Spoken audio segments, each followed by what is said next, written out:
Well, Bill Croft sent us another box of unusual locks, and so this is one of the most unusual I think I've ever seen. This is the first time I've seen one of these. It's unusual because there's no break on the other side of the shackle. Instead, it looks like the pivot point is along the center of the body of the lock itself. It goes all the way around to the other side. This is made in the USA, obviously pretty old, no idea how old. And then when you look at this side, you can see the maker. It's a Wise lock.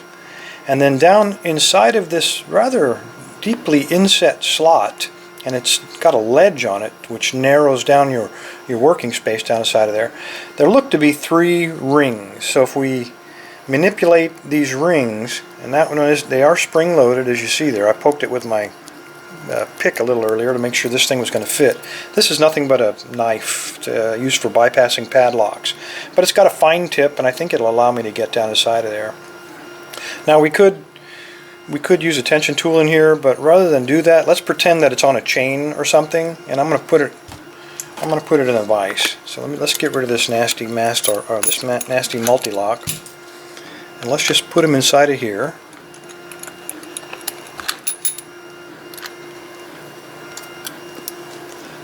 See if we can put just a little tension on it. Alright, what I'm going to do, I'm going to move the camera for both of our benefits. I'm going to move the camera so that you can look down the side of there and see me manipulating. In fact, let me zoom just a bit. And you can see me manipulating the pins, and then it also lets me work without having the camera right up in my face. Alright, so a little bit of tension with my finger. This finger is going to be pushing in that direction. I don't know if this is going to open clockwise or counterclockwise. Let's try this way first. Alright, so springy. If I can get on that. Springy. Okay, I don't know if you noticed that we got a little bit of an offset here. I'm going to call that the fault set. So let's try the center one. Real strong tension on him now. Really strong spring tension. So. And we got a little bit more of an offset now.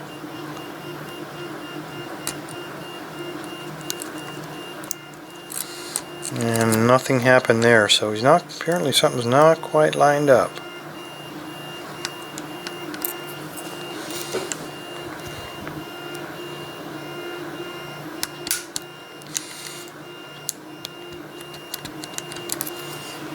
Got a big fault set. I'm having a little trouble with around the camera. There we go. And there we go. We got an open. And oh, there we go. So as soon as we get it open, you can now see the discs on the other side. So we have the 3 spring-loaded discs here that have to be aligned perfectly. And in fact, let's turn this all the way around and see if we can get the light to cooperate. Let me get a flashlight. Shine that. If you could measure the depth of each of those cuts, you could make a key for this thing and use it again. Anyway, that wouldn't be very hard to do since there's really only 3 pins.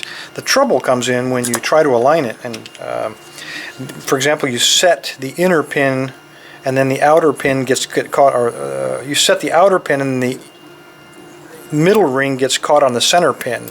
So you kind of have to pick them in sequence. So there you go, binding order. Oops, got to worry about the binding order.